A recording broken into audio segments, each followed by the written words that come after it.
Orangizda juda ko'pchilik xolechistit degan so'zni eshitgan.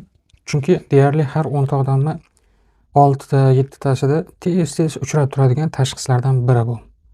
Xolechistit o't qopini ichki tomondan yallig'lanishi bilan namoyon bo'ladigan diagnoz. Aytaylik, mana bu jigarni orasida pastki qismida ichida joylashadigan sizni o'ng qovurg'a ostki sohalaringizga to'g'ri kelib, mana topografik tomondan o'rnashadigan o't qopini o'rtadan kesilgan hajmi deb tasavvur qiling. Mana. O't qopi bu o't suyuqlikni safroni rezervuari zapasda saqlab turadi. Ovqatlangan paytlaringizda u o't yo'llari orqali tomib, shu yegan mahsulotlaringizni hazm bo'lishi uchun moddalarni ajratishga ishlatiladigan suyuqlikni beradi. Jigar turli-tuman ximikat moddalardan butun tanani tozalab turaveradi va ulardan ma'lum bir miqdorda o't suyuqligi safroni ishlab, mana bu qopiga solib qo'yaveradi. Qop esa kerakli paytida ozginadan tomizib, hazmda berib turadi o't suyuqligini. Mana shu o't qopini harakatchan xususiyati bor. Mana bunday qimirlaydi, torayadi, kengayadi. O'zini harakatchan xususiyati bilan ichidagi o't suyuqligini jo'natib turadi. Endi shu o't qopini devorida, mana orasida o't qopini harakatga keltiradigan nerv asab tolalari bor. Mana shu asab tolalari o't qopida o'zgarish, yallig'lanish, vaspaleniya, shamollash bo'lganida devorida og'riq beradi. Agar uni ichida tosh bo'ladigan bo'lsa, harakatga kelgan paytida ichki tomondan o'sha devorning ichida joylashgan asab tolalarini bosadi-da, xuddi sizni etingizni chimchilaganda, mana bunaqa burganday bu og'riq sezadi. Shuning uchun o't qopini og'rig'i o'ng qovurg'a sohasiga simillovchi bo'lib seziladi. Sanchuvchi. Ana mana shu ichki tomondan turli faktorlarga binoan o'zgarishlar yuzaga kelib, qizarsa, shishsa, mana bu g'adir-budirlashsa, ichki tomonida yuzaki quyqundi hosil bo'lsa, bu shu joyda o'zgarish keltirib chiqaradi. O't qopini ichki tomoni shamollab yallig'lanish bo'ladi. Ana shu jarayonni xolechistit deb aytiladi. Demak, xolechistit o't qopini ichki tomonini kuchli shamollash paytida mana bu o't qopini bemalol qimirlay olmasligiga sabab bo'ladi. Qimirlamasa, yaxshi ishlamasa, yaxshi o't suyuqligini ushlab tura olmaydi va uni chiqara olmaydi. Ikkilamchi muammo o't ichkarida qolib dimlanishni boshlaydi. Shuning uchun kimda surunkali xolechistit bo'lsa, u tez o'ziga tushib, o't qopini ko'rgan paytlarida qum yig'ilibdi, tuz yig'ilibdi degan so'zlarni o'z ichidan eshitib turadi.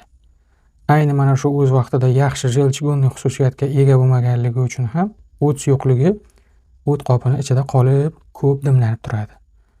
Yana buni boshqa simptomlari boshlanadi. Xolechistit bor odamlarni ovqati yaxshi hazm bo'lavermaydi, kutilmagan vaziyatlarda ko'ngli ayniydi, yuragi bulg'ashadi. Axlati goh bir qotib qoladi, goh suyuq keladi. Ko'pincha ko'zlarini oqiga qarasa, salg'imtir ranglar paydo bo'ladi. O'ng qovurg'a ostki sohasida simillab, pichoq sanchiganday simirlovchi og'riqlar pristup berib turadi. O'z vaqtida bu xolechistit davolanilmasa yoki ichkarida polip hosil bo'lishi mumkin. Mana bunday hosilasi paydo bo'ladi. Yoki tuzi yig'ilib kristallarga toshga aylanadi. Tosh birikta ichida hosil bo'lib, sekin-sekin yana ko'payishni boshlaydi. Qarabsizki, ana qarang, qadamma-qadam muammolar ko'payib boraveradi. O'z vaqtida qaysidir etapida kasallikni orqaga qaytarmasa, yana bir boshqa og'irroq tashxislar kelaveradi. Demak, xolechistit asosan klinik turiga binoan ikkita turda bo'ladi.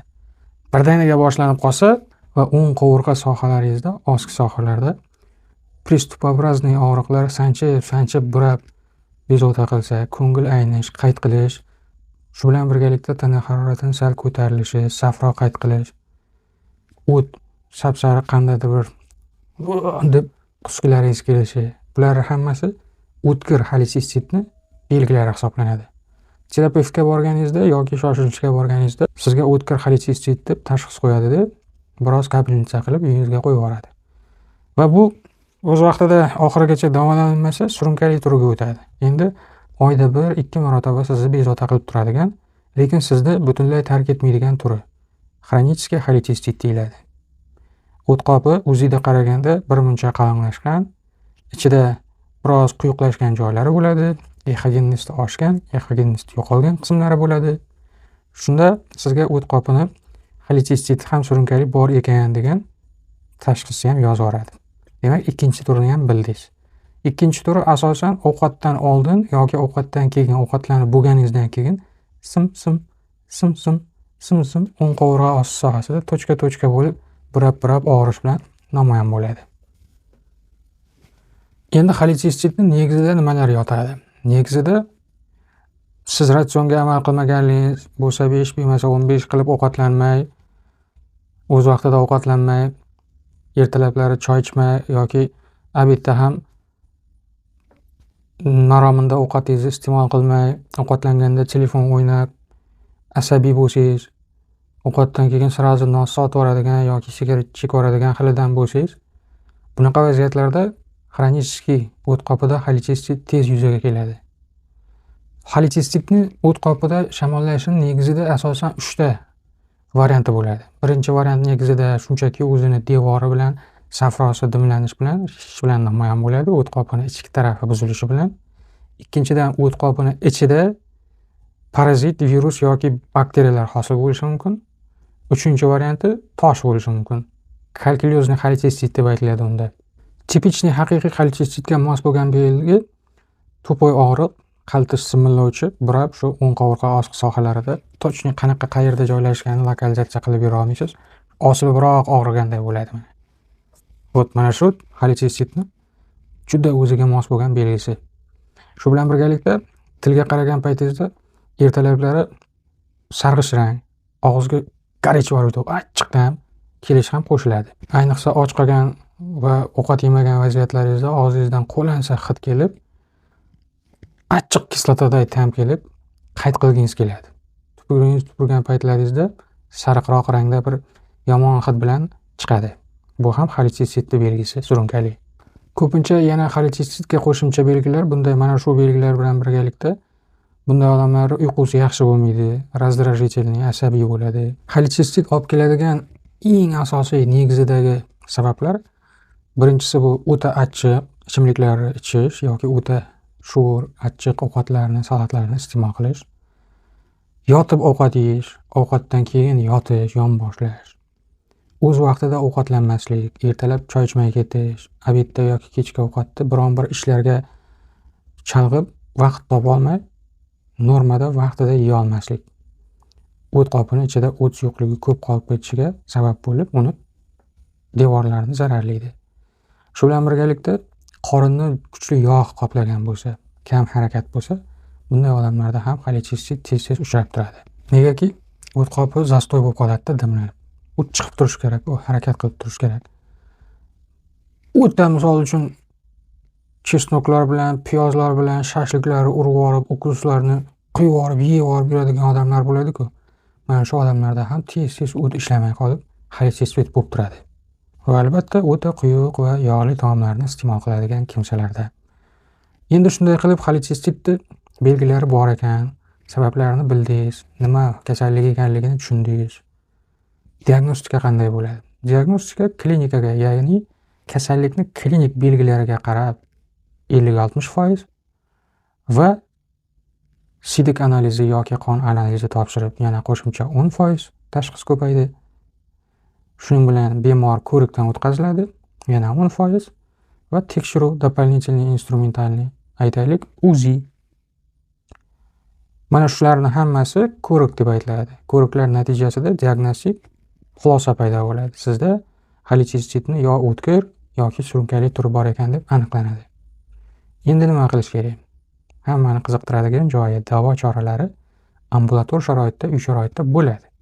Agar o'tkir bezovta qilib, temperaturalari chiqib, o'ng qovurg'a osti sohalari og'rib, pриступ berib turgan vaziyati bo'lsa, tez yordam chaqirib, kunduzgi statsionarga borib, kapelnitsalar olib, spazmolitik preparatlari, ukollarni janqillatib qabul qilib kelasiz. Endi birinchi navbatda lecheniyasiga keladigan bo'lsa, bu to'g'ri ovqatlanish. Kategorik yog'li, achchiq, uksusli, sho'r taomlarni yaqinlashtirmaysiz. Xolestitsit ketmaguncha faqat qaynatilgan sho'rvalar, dimlangan ovqatlar, dimlangan deganda parda pishgan yoki duxovkada pishgan deb yotib olib, quyuq dimlangan tabaqalarni urib yotadigan bo'lsangiz to'g'ri kelmaydi. Maksimal har kun ovqatlanadigan ovqatingiz 80% suyuq bo'lishi kerak. Qolganlari quyuqroq bo'lsa ham bo'ladi. Kuniga 2 litrdan kam bo'lmagan suyuqlikni ichishingizga to'g'ri keladi. Suvni o'zini 2 litrdan kam bo'lmasligi kerak. Yuvilishi kerak hamma joyi. Endi o'zini xolestitni maxsus dietasi bor, rejimi bor. Nima mumkin emas. Uni uzun qilib aytib o'tira olmayman. Internetga yozsangiz yoki mobil kitobimga kirsangiz, kitobimning ichida parhezli turlari bor. Pevzner parhezlari bor. Uni stollari, nomerlari yozilgan. 1, 2, 3 deb. Shulardan 5-raqamdagi Pevzner stoli parhezi xolestitsiti borlarga amal qilishga tavsiya qilinadigan rejimi bo'ladi. Ana shu yerda yozilgan nima mumkin emasligi. Qisqacha aytib o'tganda, boyaga aytganim, yog'li, achchiq, sho'r taomlar mumkin emas va faqat suyuq taomga o'tasiz. Xolestitsit o'tkir bezovta qilgan paytlarida qo'shimcha yana choralardan biri antibiotik qabul qilinadi. Klinik protokollarga asosan dastlabki 3 kun mobaynida 3 kundan 5 kungacha bo'lgan vaqtda aytaylik kuniga 2 mahal yoki sefalosporin guruhli antibiotiklardan ukolini olishga to'g'ri keladi yoki kuniga 2-3 mahal aytaylik ciprofloxacin yoki azitromisin, amoksiklav kabi antibiotiklarni ichishga to'g'ri keladi. Bular o't qopini ichida joylashib oladigan bakteriyalarga qarshi hisoblanadi. Agar juda og'riq bezovta qilaversa, papavirin, noshpa kabi ukol shaklidagi preparatlarni dumba mushagidan olishga to'g'ri keladi. Va eng muhimi, agar og'riqqa sal chidamli bo'lsa, ovqatlangan paytlarida ovqat bilan birgalikda bratavirin yoki noshpani yoki spazmogonni tabletka kapsula shaklarini qabul qilsa ham bo'ladi. Prosteyshlar degan bir mikrob turlari bor, infeksiyani shularga qarshi shifokorga uchrashsangiz metronidazol ham yozib berishim mumkin. Sizda agar kasallik negizida bir hujayrali bakteriyaga o'xshash mikroblar bo'ladigan bo'lsa, ushbu preparat metronidazol yordam beradi. Xolestitni negizida xolestit bo'lib bo'lgandan keyin uni ichiga bakteriya, virus, mikroblar kirib oladi. Shular battarroq qiladi boyagi yallig'lanish jarayonini.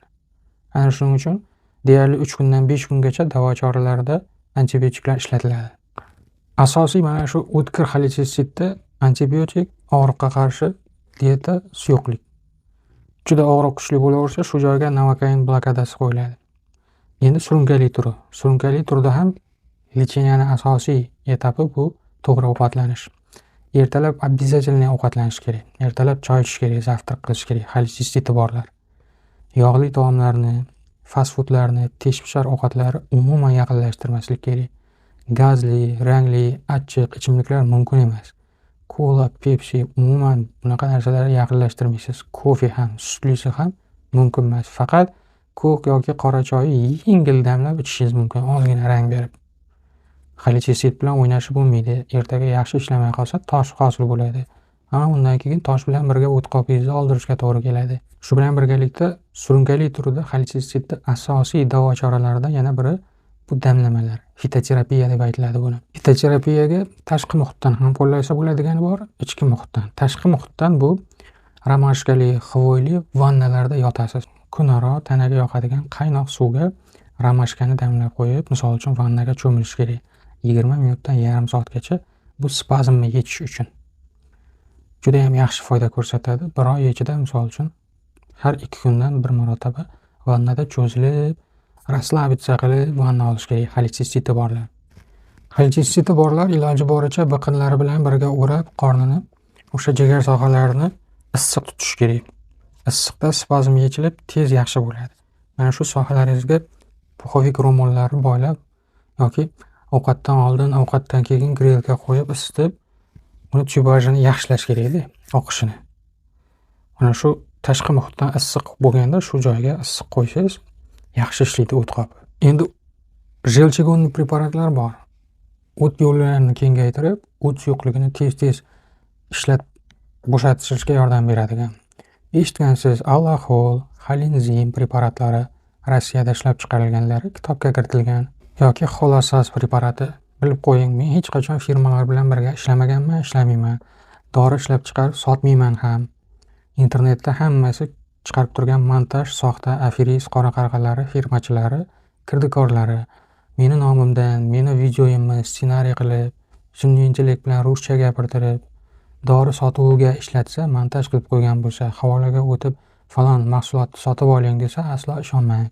Hech qachon dori oldi sottisiga men bo'ladigan bo'lsam aralashmang. Videolarimda misol uchun qandaydir aktrisa yoki san'atkor taniqlilari montaj qilib meni gapirtirib, shularga dori berdi, unaqa bunaqa deb montajli aferistlari rolik reklamalari chiqishi mumkin. Hech qachon unaqa reklamalarga ishonmang. Kommentariyalarga yozib keting, bu doktor Isyonov emas, qalloblar undan foydalangan montaj rolik bo'lar deb. Xo'p, endi tabiiy damlamalardan ham o't yo'llarini tozalash maqsadida, o't qopini yallig'lanishga qarshi maqsadda qo'llasa bo'ladigan turlari bor. Aytaylik, Tsvetki bessmертника peshchanova deb yozilgani bor. Asosan bular aptekada ruscha nomli dorixonalarda bo'ladi bunday damlamalar. Shunga men ruschalarini aytaman. Listcha beryozi deb aytilgani bor. Keyingi turdagi damlama maydalangan izmelchanные shishki xmeli обыкновенного deb yozilgan damlama bor. Bu aytilib turgan damlamalar uzog'i 2 hafta davomida, 14 kun davomida har kun iste'mol qilsa bo'ladi. Keyinchalik hafta 10 kun dam beriladi. Keyingi turdagi damlama 1 osh qoshiq advanchik лекарственного корня, 2 osh qoshiq trava dымянника лекарственного deb yozilgan. 1 osh qoshiq plody можжевельника обыкновенного, 2 osh qoshiq корни цикория обыкновенного. 400 ml suvga mana shu hammasini ichiga solasiz. Birgalikda 10 daqiqa mayda olovda qaynatasiz va bularni tindirasiz. Bir aralashtirib, marli doka bilan sizib olasiz. Shuni kun davomida 50 ml dan 4-5 mahal ovqatdan oldin 10 daqiqa, 15 daqiqa oldin ichib yuborasiz.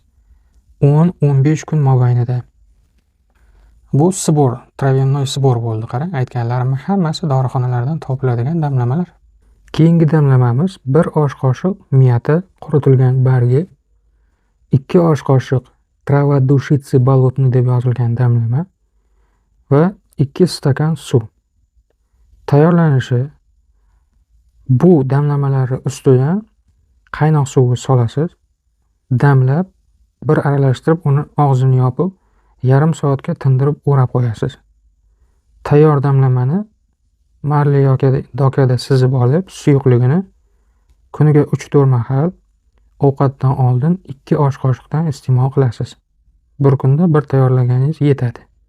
Har kun svejiy barra tayyorlashingiz kerak. Tushunib turibsizmi axir aytganlarimni? Men tabiiy usulda ham xolestitni surunkali turidan qutulishingiz uchun asqotadigan yo'llarni aytmoqdaman. Bir qog'ozga aytgan tavsiyalarimni, davo choralarimni yozib olsangiz, uzun bir professorskiy lecheniya bo'ladi, назначение bo'ladi qo'lingizda. Keyingi damlama 2 osh qoshiq listcha krapiva duodomniy deb aytilgan. Buni qaynab turgan suvni tayyor qilib, xuddi choy kabi damlaysizlar. 1-1,5 soat mobaynida tindirib qo'yasiz. Ichishdan oldin aralashtirib, uni sizib olasiz. Va kuniga 3-4 mahal shu damlamadan 2 osh qoshiqdan har ovqatlanishdan 10-15 minut oldin qabul qilasiz. O'rtacha 15 kun, 14 kun mobaynida. Hamisha yalpizli choylari, yalpizli damlamalari xronический xolestitida bor odamlar ovqatdan 20 minut oldin yarim stakandan ichib turishiga to'g'ri keladi. Shunday qilib, bugun sizlarga aytmoqchi bo'lgan asosiy maslahatlar, informatsiyalar shulardan iborat edi. Tushunmay qolgan joylaringiz bo'lsa, kommentariyaga marhamat, savollarni yozib qoldiring mavzuga aloqador. Agar ushbu aytilgan ma'lumotlari yoki keyinchalik aytiladigan videodagi ma'lumotlari yozma shakllar ipidan ignasigacha kerak bo'lsa, mobil doktor Isyonov kitobimda bor. U kitobimni bilasiz, birinchi yordam deb nomlaganman. Birinchi yordam Isyonov deb Google Play Market yoki App Store'ga kirib yozsangiz, telefoningizga ustanovka qilib ichiga kirishi mumkin. Keyingi lavhalarda ko'rishguncha omon bo'ling, hamisha rejimda o'z vaqtida ovqatlaning. Semirib ketmang. Poko! Azizlar, shu o'rinda eslatib o'taman, doktor Ishchanovni "Mobil innovatsion dastur" kitobi chiqdi. Bu kitobi hamma tibbiy sohalar bo'yicha turli-tuman mavzulardan iborat. Mana J harfiga kirib, jigar mavzularini tanlaysiz. Jigarga tegishli bo'lgan eng ommabop, eng kerakli, eng ko'p tashxislar yozma shakllarda, foto, video shakllarida joylangan. Ular haqida barcha ma'lumot, sabablari, belgilari, davo choralari, retseptlari hammasi joylangan. Klinik qo'llanmalar, tadqiqotlarga asoslangan holda ma'lumotlar to'planmasi bor ichida. Shu o'rinda mana O harfiga kirib, o't qapiga tegishli bo'lgan barcha turdagi mavzularni bafurja ma'lumotlarini, kasalliklar haqida, ular belgilari, ko'rinishi, sabablari, davo choralari, asoratlari, dorilari, tabiiy yoki tibbiy malhamlari barchasi sizga tushunarli tilda "O't-Ido" ushbu innovatsion mobil kitobimizda yozilgan. Qolaversa, bolalar haqida, homildorlik haqida, jinsiy kasalliklar, urologik yoki ginekologik, asab, nevrologik har qanday ma'lumotlar sizga kerak bo'ladigan eng asosiy tashxislar ushbu mobil innovatsion kitobimizda ichida joylangan. Mana G bo'limiga kirsangiz, gepatitlar haqida. Ishonchli ma'lumotlarni qayerdan topsam ekan, nima qilsam ekan deb yurmaysiz.